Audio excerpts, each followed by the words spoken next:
Salut tout le monde, très urgent et très incroyable. Je m'adresse au peuple du Burkina Faso, au peuple du Mali et au peuple du Niger. Je vous informe aujourd'hui, lundi 22 septembre 2025, que les autorités maliennes ont commencé les négociations avec les terreaux. Le Mali a décidé de négocier avec les terreaux. Je vais vous dire les conditions que les terreaux ont posées au Mali. La première question qu'on se pose, est-ce que le Mali a informé le Burkina parce que nous sommes dans l'AES? Capitaine Ibé a toujours dit qu'il ne va jamais négocier avec les terreaux. Négocier avec les terreaux n'a rien rapporté de bon. Ça les renforce au contraire. Nous sommes dans l'AES. Qu'est-ce qui s'est passé? Le Mali a formé une délégation pour aller rencontrer les terreaux. Il y a eu une première rencontre. Les terreaux ont demandé de l'argent. Il y a eu une première négociation il y a 2 semaines de cela, où le Mali a donné 1 milliard aux terreaux. Assimi Goïta voulait leur donner l'argent pour qu'ils laissent les blocus à Caille. Quand on est homme, on doit se battre. Bon, vous avez, Assimi Goïta a empêché le ministre de la Défense de faire son travail. Aujourd'hui, lui-même, il est en train de négocier comme... C'est la même chose que les politiciens faisaient avant. Au lieu de se battre, on donne l'argent à ces terreaux. Et puis, on essaie de calmer. Et ça va s'irriter. On doit trouver la solution et non les calmants. C'est comme si quelqu'un a mal à la tête. Tu dois trouver c'est-à-dire que comment on appelle là, tu dois trouver la solution. S'il y a un bon comprimé qui peut calmer, il n'y a pas de problème. Donc voilà ce qui se passe.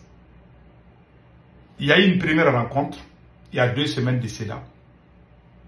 Les autorités maliennes ont versé 1 milliard. Ils voulaient augmenter de l'argent pour qu'ils débloquent. Les terreaux ont demandé la libération de tous les chefs terreaux qui sont emprisonnés à Bamako.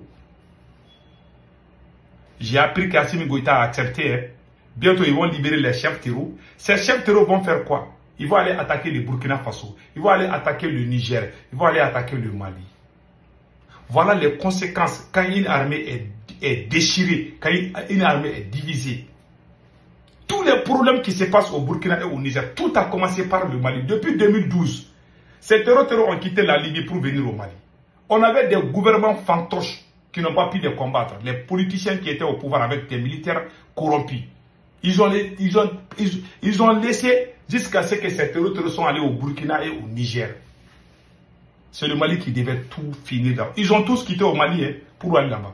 Maintenant, le Mali est devenu leur ordure. Il y a plus de 600 localités au Mali. Même les plus grands camps militaires de Boulkessou, à la frontière entre le Mali et le Burkina, à la frontière entre le Mali et le Niger. Tous ces cas-là sont sous contrôle des terreaux. Donc, négocier avec les terreaux n'est pas l'option du capitaine Ibrahim Traoré. Si le Mali le fait, alors que nous sommes dans l'AES, est-ce que ça va marcher? Est-ce qu'on doit négocier avec ces gens-là? On doit chercher à finir avec eux. Le Mali a fait une première négociation. Même si le Mali fait cette négociation, ces terreaux vont revenir faire autre chose encore. Non seulement, si le Mali libère les chefs terreaux qui sont en prison, ils vont aller bien manger et puis ils vont aller attaquer le Burkina, le Niger et le Mali encore. Ils vont jamais cesser. C'est ce que le Mali a décidé. Mais le capitaine Ibrahim Traoré a toujours dit que négocier avec ces gens-là, il y a des conséquences. Donc je vais vous montrer tout de suite. J'aimerais que tous les Burkinabés, tous les Maliens regardent ce que le capitaine Ibé est en train de faire. Et est en train de dire. Écoutons. Question de négocier avec les terroristes? Non. On ne négocie pas. Voilà, écoutez. Il n'y a pas 1 centimètre de ce territoire-là. On va négocier. On ne donnera rien à 1 franc du contribuable. Si le contribuable nous donne 1 franc, on préfère payer des armes que de négocier. Je pense qu'on a mis ça dans la tête des gens pour nous garder longtemps dans la guerre. Non. Et ça me permet de rebondir à quelque chose qu'on est obligé de dire. On n'a pas peut-être l'intention. Je pense qu'en 2020, il y a eu des négociations pour tenir les élections. Alors, vous les journalistes, je suppose que vous avez suivi et vous savez ce que ça fait. Peut-être qu'il y a certaines choses que vous ne savez pas. Mais nous, en tant que combattants, qui nous fait très mal. On était en détachement en 2020. On a reçu des instructions d'arrêter tout ce qui est opération cinétique.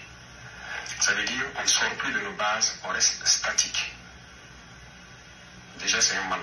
Ça fait très mal aux combattants, aux soldats de voir ça. Pire, on a été nargués. Les terroristes nous ont nargués. Demandez à ceux qui étaient à Kelbo en son temps. Ils ont appelé des villageois, les montrer l'argent dans des valises, de venir dire aux militaires que voilà, le gouvernement ne peut pas les combattre. Ils négocient avec eux, ils ont même donné l'argent. Voilà ça, ils sont venus nous dire. Donc de venir dire aux militaires et aux VDP de déposer les armes. Les gens sont vivants, vous pouvez vous renseigner. Et ceux qui forçaient sortir en son temps, il y a des militaires qui ont été punis. Ceux qui étaient à Bozanga, ils sont témoins. Les VDP ont été attaqués, ils ont été 3 tombés. Les détachements sont sortis pour aller les aider à ramener. Ils ont été attaqués. Ils n'ont pas été appuyés. Et pire, on a dit qui les a dit de sortir. Plusieurs personnes ont connu cette situation. Ça a fait tomber la combativité. Donc les militaires étaient découragés. Ils ne savaient plus c'est quoi ce problème. Et ça persistait tellement que les gens partent en détachement pour juste s'asseoir. Voilà le premier problème que ça a amené. Deuxièmement, l'argent qui a été donné aux terroristes. Parce que ça, les gens ont vu. Voilà, même ceux qui sont à Djibo aussi peuvent témoigner. Les véhicules qui venaient mutuellement puis continuer vers Nassombo avec des valises, voilà. Peut-être à la main de l'air, vous aurez des preuves. L'argent est sorti. Ils ont pris cet argent, ils se sont équipés. Ils se sont bien installés. Et c'est à partir de ce moment que nous avons commencé à entendre des voix d'enfants au poste. Parce qu'ils ont payé beaucoup de transmissions, ils ont créé un réseau. Et une fois que le réseau a été bien créé, bien stabilisé, ils ont commencé à détruire tous les pylônes. Voilà. Nous, nos populations ne peuvent plus nous alerter. Et eux, puisqu'ils ont un autre système de communication, et ils ont commencé à détruire tous les systèmes de communication qui existaient. Troisième chose négative, ça a coupé le lien entre nous et les populations. Voilà. Vous imaginez, on vous dit c'est interdit de sortir. Vous êtes assis. Les populations vous appellent. Et Nava, ils sont ici, ils sont ici, ils sont ici. Vous avez interdiction de sortir. Vous êtes obligé de faire semblant de tourner. Lendemain encore, ils vont dire 3 jours, 4 jours. Qu'est-ce qu'ils commencent à nous dire? Que quoi? Sirka Bezabra Pouani. C'est la phrase. Qu'il n'y a pas de vérité dans notre combat. Et ils voient les gars, ils nous appellent. On ne vient jamais. On ne peut pas dire à ces populations-là qu'on a interdiction de sortir. Mais on est là, chacun est là dans son détachement. Et finalement, les gens voyaient, ils ne nous disent plus. Parce qu'ils se disent qu'on les dit, ils ne viennent pas. Pourquoi ils vont nous dire? Il y a eu beaucoup d'effets. Voilà ce que négocier donne. C'est juste déplacer le problème. Il n'est pas question de négocier. On va combattre. Voilà un vrai soldat. Il y a beaucoup de militaires burkinabés qui sont arrêtés. Ils ne parlent pas de négociation. C'est le Mali qui court comme ça. C'était des politiciens qui négociaient. Un militaire qui vient, au lieu de se battre, toi tu vas négocier. Ça veut dire que ton coup d'État n'a servi quoi au peuple malien? Et puis nous sommes en position de faiblesse. Vous voulez qu'on négocie, mais vous êtes en train de nous tuer, vous êtes en train de nous vendre, mais ce n'est pas possible. Ce monsieur doit même quitter au pouvoir, quoi. Je vous dis, tous les Burkinabés dignes savent que ce qui se passe n'est pas bon. Ce n'est même pas bon pour l'image de l'AES. Assimi Goïta a fait beaucoup de gaffes. Ils ont essayé de le soutenir en cachette. Mais capitaine IBC en a même conscience que ce monsieur qui est à la tête du Mali là ne vaut rien aujourd'hui. Même les bons trucs qu'on a fait, Assimi est en train de tout gâter. Il empêche le ministre de la Défense de faire son travail. Par peur de perdre le pouvoir, il est en train d'envoyer le pays à l'abattoir. Les bons militaires sont enlevés pour les mettre dans les bureaux climatisés parce qu'il a peur que quelqu'un ne vienne les chercher. Le ministre de la Défense n'arrive plus à faire son travail. Voilà comment le pays est coupé partout. Les terreaux sont partout au Mali. Ils sont partout. Maintenant, ils viennent négocier. Quelle est la différence entre Assimi Goïta et les politiciens s'ils décident de négocier avec ces gens? Et puis ces gens exigent la libération de tous les chefs terreaux. Ce qui est encore grave. Et puis nous sommes en position de faiblesse. Au lieu d'acheter des armes, Au lieu d'unir le peuple pour qu'on se batte ensemble, même s'il faut que tout le monde prenne arme comme VDP ou quoi, qu'on doit se battre, non, il va négocier. Il va calmer le jeu. Lui, il va faire son temps au pouvoir comme les politiciens faisaient. Ce gars-là était minable. Et je vous dis, c'est le même Assimi Goïta qui s'est caché au Burkina et au Niger.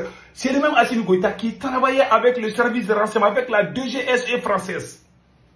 C'est le même Assimi Goïta qui payait Jeune Afrique, qui paye Jeune Afrique, un journal français, pour faire son commentaire. C'est le même Assimi Goïta qui a fait la chasse aux sorcières contre les patriotes maliens, les anti-français. C'est le même Assimi Goïta qui vient négocier maintenant avec les terreaux. Malgré tout, il y a des abrutis qui ne comprennent pas. Et ils sont là, hey, vive Assimi Goïta, Assimi, vive Assimi. Ils ne connaissent pas. C'est lui le problème de l'AES. S'il y a l'ennemi numéro 1 de l'AES, c'est lui. Il a gâté nos rêves. Voilà comment le pays, voilà, vous regardez le pays aujourd'hui. On est humilié. Les petits bandits à moto seulement viennent barrer la route. Les militaires refusent de se battre. Parce qu'il a arrêté les généraux Nema Sangara à base d'Ambélé. Il empêche aussi le ministre de la Défense de faire son travail. Ce monsieur est devenu un cancer pour le peuple malien. Le pays là, il y a l'insécurité partout. Maintenant, il vient négocier. Le capitaine vient de dire les conséquences quand on négocie avec ces gens. Ça déplace le problème. Ça ne va rien faire. On doit se battre. Ça veut dire que les déchirures au sein de l'armée malienne, c'est en train d'affecter toute l'AES. Le Burkina, le Niger, il y a les attaques. Tout ça, ça vient du Mali. Si le Mali tenait bien, le Burkina n'allait pas avoir ces problèmes. Le Niger n'allait pas avoir ces problèmes. Il y a plus de 600 villages qui sont sous le contrôle. Et depuis que moi j'ai vu Assimi Goïta en train de travailler avec ces généraux-là, le général Yamoussa Kamara et le général Daïrou Dambélé. Oui, le général Yamoussa Kamara, que vous voyez ici, là. Attends, j'ai la photo là. Voilà. Voilà le général Yamoussa Kamara. Le conseiller de la défense, c'est le conseiller de la défense à Koulouba, au palais présidentiel. C'est lui le conseiller sécuritaire de Assimi Goïta. C'est lui qui a appelé la France. L'armée française était là. C'est lui qui a appelé l'armée française en 2012-2013. C'est lui qui était le ministre de la Défense. Ce sont eux qui ont fait le coup d'État en 2012. C'est lui qui était le ministre de la Défense. Ce sont eux qui ont appelé la France pour venir aider le Mali avec le président Djongunda. Et le ministre de la Défense, c'est lui. Qui était le chef d'état-major? C'est l'oncle de Assimi Goïta, général Daïrou Dambélé. C'est lui qui était le chef d'état-major de l'armée. C'était les poussistes de 2012. L'oncle de Assimi Goïta, Daïrou Dambélé, général Daïrou Dambélé, et général Yamoussa Kamara était le ministre de la Défense. C'est eux qui travaillent avec la France. Ce sont ces deux personnes aussi qui sont les conseillers à Koulouba à Assimi Goïta, devant Assimi Goïta. Tous les gens pro-français, les militaires pro-français, les activistes pro-français, les journalistes pro-français, ce sont l'AES est infiltré. Choguel Maïga a dit combien de fois? Mais je me demande si c'est une malédiction. Tu es en train de... Moi j'aime l'AES. Mais il y a des gens qui nous traitent de tout parce qu'on est en train de dire la vérité. La vérité est là aujourd'hui. Assimi Goïta est en train de négocier avec les terroristes pendant que le capitaine dit qu'il est contre ça. On est dans l'hypocrisie, on n'est pas dans l'AES. On fait semblant qu'on est ensemble, on n'est pas ensemble. Tous les problèmes d'insécurité, ça vient du Mali. Ça a commencé par le Mali. Quand les terroristes ont quitté la Libye, ils sont venus au Mali, non? C'est la mauvaise gouvernance qui fait ça. Et voilà aujourd'hui, quand Assimi Goïta a commencé à empêcher le ministre de la Défense, voilà aujourd'hui il y a des attaques partout dans l'AES. Parce qu'ils ont leur base au Mali. Ils quittent au Mali facilement pour aller attaquer les Burkina, pour aller attaquer le Niger. Ils ont plus de 600 localités qui sont sous leur contrôle. L'un des plus grands camps militaires dans la zone des 3 frontières, à Boulkessi, c'est toujours sous contrôle des terroristes depuis bientôt 4 mois. Assimi Goïta est à Bamako en train de montrer, à faire des défilés, en train de créer la zizanie, créer la division, créer la haine, créer la division entre les peuples, créer la division entre les militaires maliens. C'est les plus nuls dans l'histoire du Mali. Franchement parlé, je suis déçu. C'est le même Assimi Goïta qui s'est caché au Burkina et au Niger pour travailler avec la DGSE française. C'est le Mali même qui a donné visa à la DGSE française de venir au Mali. Ils sont au nombre de 4 ou 5. Pendant que le Burkina a rejeté. Est-ce que vous avez vu le journal Jeune Afrique en train de bien parler sur le capitaine? Non. Les journaux Jeune Afrique, les magazines Jeune Afrique parlent bien de Assimi Goïta. Assimi a versé plus de 100 millions pour ce journal. Mais il y a des abrutis qui vont dire non, ils veulent créer les problèmes entre les... Alors que ces gens-là ne parlent jamais. Les magazines Jeune Afrique ne font pas de jeux. Tu les payes, ils font ta publicité. Tu ne les payes pas, ils se mettent contre toi. C'est l'un des deux. Si tu vois Jeune Afrique en train de bien parler sur toi, ça veut dire que tu as payé. Ça, c'est clair. Il n'y a pas de cadeau chez eux. Ils ne sont pas comme RFI pour faire des... Et ils font des business. Mais c'est pour la France. Aujourd'hui, Assimi Goïta est en train de négocier avec les terreaux et étant en position de faiblesse. Qui Dieu protège l'AES.